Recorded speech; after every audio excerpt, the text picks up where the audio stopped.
bang nocturnal na tao? Yung tipong sa gabi pa laging gising and feeling productive? O isa ka sa milyon-milyong tao na ginagawang araw ang gabi para magtrabaho? Kagaya na lang ng ating mga bayaning puyat na obviously ay sa gabi mga gising because they need to work in a graveyard shift. Kaya naman join us in this video as we share with you some tips on how to survive working in a graveyard shift. By the way, this is Jamie.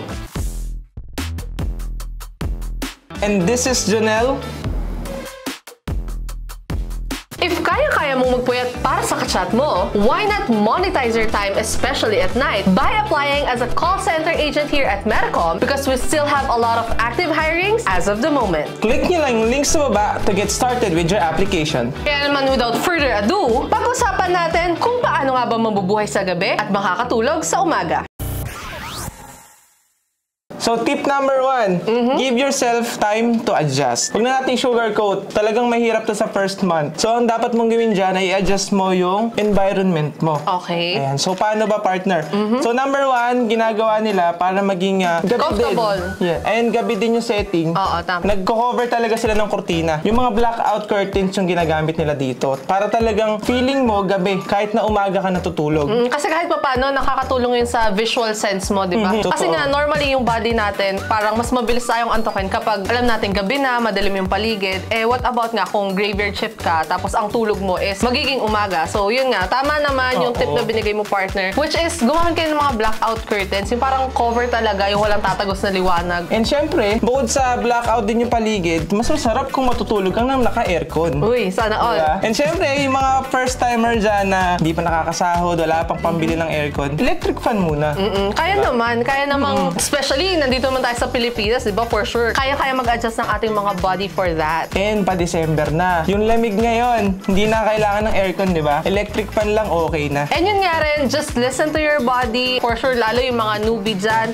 Tapos, na-assign pa kayo sa graveyard shift. Gaya ng sabi niya kanina, mahirap siya at first, let's say, first 3 months, ganyan, o kahit yung unang buwan. Just listen to your body, give yourself the time to adjust, and definitely, makakaya mo rin naman, or makukuha mo din ulit sa yung pattern para sa pagtulog mo sa umaga. Alright, so moving forward naman tayo sa second tip na mabibigay natin sa kanilang partner is do not eat too much before going to sleep. Oo, yun nga, kasi di ba parang normally or parang normal na sa ating mga tao na whenever napapagod tayo, parang nagiging stress reliever natin or parang kumbaga naiisip natin pambawi sa pagod, sa puyat, yung kakain tayo ng marami, di ba? So, it's okay to eat, okay lang po yan to spoil ourselves sometimes, pero ibang usapan yung parang gagawin mo siyang daily routine, tapos especially nga, yung mga bayaning puyat natin, yung mga nagtatrabaho sa gabi tas sa umaga, 'di ba? Parang baliktad na yung sleeping pattern mo, puyat ka na, pagod ka na, tapos babawian mo ng kain and bigla kang matutulog. Well, that's a no-no. Medyo harmful po siya. Scientifically speaking kasi the more na mas busog ka, tapos natulog ka bigla, mas prone ka saan? Bangungot.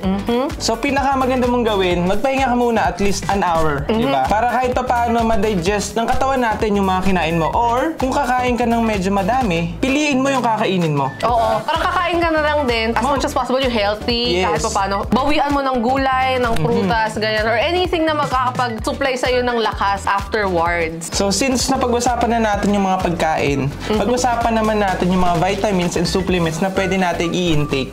Correct ka dyan. So, it's a must kasi, di ba? Bilang puyat na nga yung mga bayaning puyat natin, yung mga call center agents, or yung mga worker din na sa gabi nagtatrabaho. So, ano ba sa tingin mo, partner, yung parang commonly ay ina-advise na i-intake nila na vitamins? Pasok dyan, syempre, yung vitamin C. Ayan. So, kailangan natin ng vitamin C kasi nga, kailangan natin ng panlaban sa mga sakit na pwedeng makuha natin sa pagpupuyat. Tama. Kasi for immunity din naman yan. Vitamin C. So, maybe, aside dun sa mga vitamins yan, pwede rin makuha yan sa fruits nga din. Kagaya sinabi natin. Diba, vitamin C rich foods. And maliban sa vitamin C, ano pa? Yung melatonin. Isa na rin to sa magandang inumin or i-intake ng mga nagpupuyat at sa umaga natutulog. Yan. So, si melatonin kasi ito yung napoproduce naman siya actually ng katawan. Tama, correct. Pero, mas maganda na i-intake natin siya kasi 10 p.m. hanggang 4 a.m. lang siya napoproduce ng katawan natin. Sa bagay, it makes sense no, kung nagtatrabaho ka ng between those times. So, imposibleng magamit mo siya sa pagtulog. Bawal matulog sa prod. And yun nga, going back dun sa melatonin na sinabi mo, although, yes, okay lang na i-intake siya kasi available naman siya over the counter, pwede mong bilhin. Pero it's a must pa rin, di ba, na mag-consult muna kayo sa doctor doctor nyo kasi baka mamaya hindi pala okay sa inyo or sa katawan nyo or baka may underlying condition kayo. So, kahit na gaano pa kayo kapuyat, hirap matulog, it's a must na mag-seek ng advice ng doctor pa rin. So, for the next tip naman, partner, na pwede nating ibigay sa mga metapips natin dyan is to try doing exercises if possible. So, bakit nga ba kailangan pang mag-exercise? Let's say, puyat na nga, pagod na nga. Kasi imagine nyo na lang, metapips, na sa production floor while doing your calls, parang 9 hours kayong nakaupo, di ba? Almost. Parang anong gumagalaw sa'yo? Kamay, your eyes. Pero, tama, yung physical activity mo, parang wala, di ba? Parang kakangalay. And imagine mo, paano yung magiging blood flow or circulation mo nun, di ba? And usually naman, pinapayo din ng mga doctors na kailangan kahit paano matagtag yung katawan mo, mapagod ka physically at least. So, iyon, if possible din naman, let's say, kahit pagkagising mo, try doing light exercises, kahit 10 to 15 minutes na stretching man yan, or let's say, cardio exercise, core exercise, or mag-lifting ka, mag-jumping jacks, para lang kahit paano mabuhay kahit yung mga dugo mo sa katawan.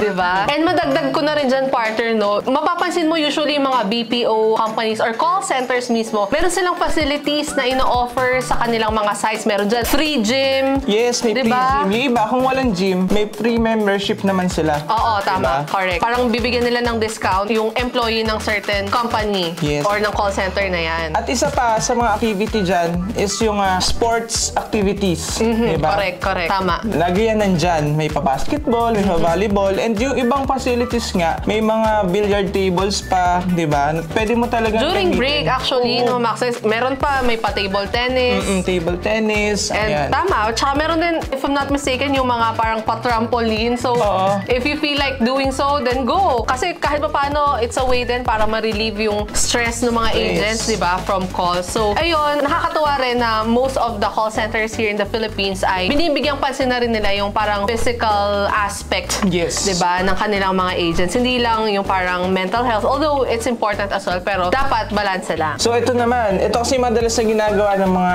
after mag-gym.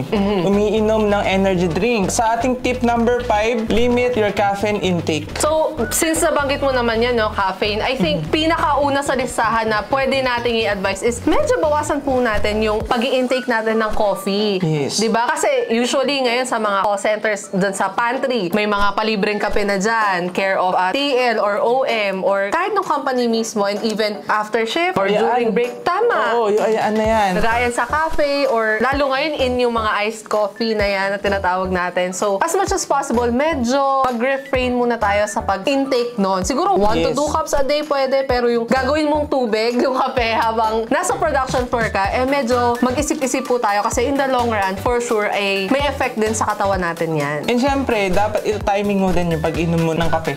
Tama. No, bago matapos yung shift mo, huwag ka lang uminom ng kape. Lalo alam mo, pauwi ka na, diba? Oo. Siguro, bago mag-start yung shift mo, pwede. Start shift, okay. Yung lunch break, siguro ganyan. So, pero hindi lang kape Hindi lang kape guys ang dapat iwasan. Kung gusto mong makatulog ka talaga after ng shift mo, iwasan mo din ang pag-intake ng energy drink. Tama, gaya ng nabanggit ko kanina, diba? Pati yung mga soda, actually, merong caffeine yan. And syempre, although nakakaantok nga yung alak, very wrong pa rin na inumin siya after shift. Lalo yung tinatawag natin ng mga pag nag-happy hour, yung mga agent natin. So, hindi naman po namin sinasabi na masama mag-happy hour or hindi naman namin, hindi naman kayo binabawalan. Pero siguro nga, yung timing din na sinasabi mo kanina. If let's say end of shift tapos end of the week na, yun, pwede. You can go out, magwalwal kayo. Pero yung parang after shift, tas may pasok kinabukasan. Parang mas-shorten yung period ng pagtulog mo kasi nga, umiinom ka pa.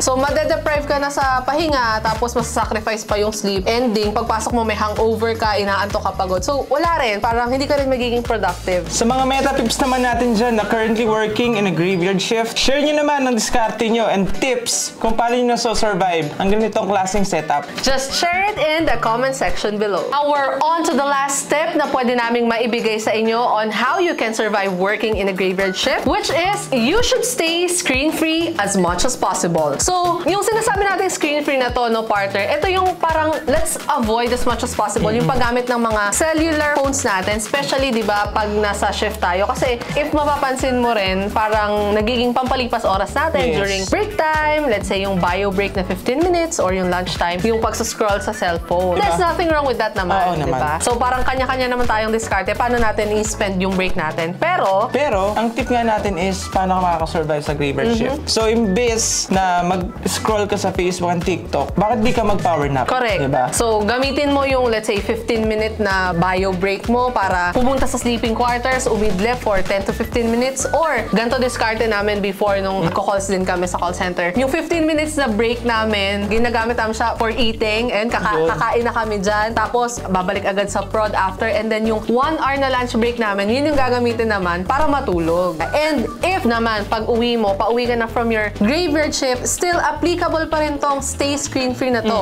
So, bakit partner? So, dapat kasi after ng shift mo o nakauwi ka na, dapat i-rest mo na talaga yung katawan mo. So, kasi too much screen time, parang lalong nalilesen yung pagkaantok natin eh. Tama, kasi because of the blue light that's being emitted by the electronic gadgets that we have. So, to sum it all up, Meta Peeps and partner, no, one thing that we can get from this is we must learn to listen to our bodies. So, bakit? Kasi, let's say, for example, if your body wants to stay up, then stay up. And if your body tells you that it's time to rest, then give yourself a time to rest. Bakit? Kasi, even though, yes, money is life, parang importante na kumikita tayo ng pera, but what will you do with your money if unhealthy ka na, diba? And you don't have life anymore. Dapat kasi dyan, invest in yourself. Yan. So, generally kasi, yung mga tips natin, para talaga yan sa katawan natin. So, matulog, less natin yung unhealthy foods. Correct. Diba? Yung environment natin, i-adjust natin para sa sarili natin. So, lahat yan ay dumidiretso sa pagiging healthy natin as a person. And bilang nabanggit mo na rin yung pag-a-adjust, idagdag na lang ulit natin na if possible din naman, with the coordination and help ng family mo, medyo baka pwede natin sila nakausapin. Kasi isang factor yun, diba? Sa pag-rest natin from graveyard work or graveyard shift na baka naman po unang magbibideo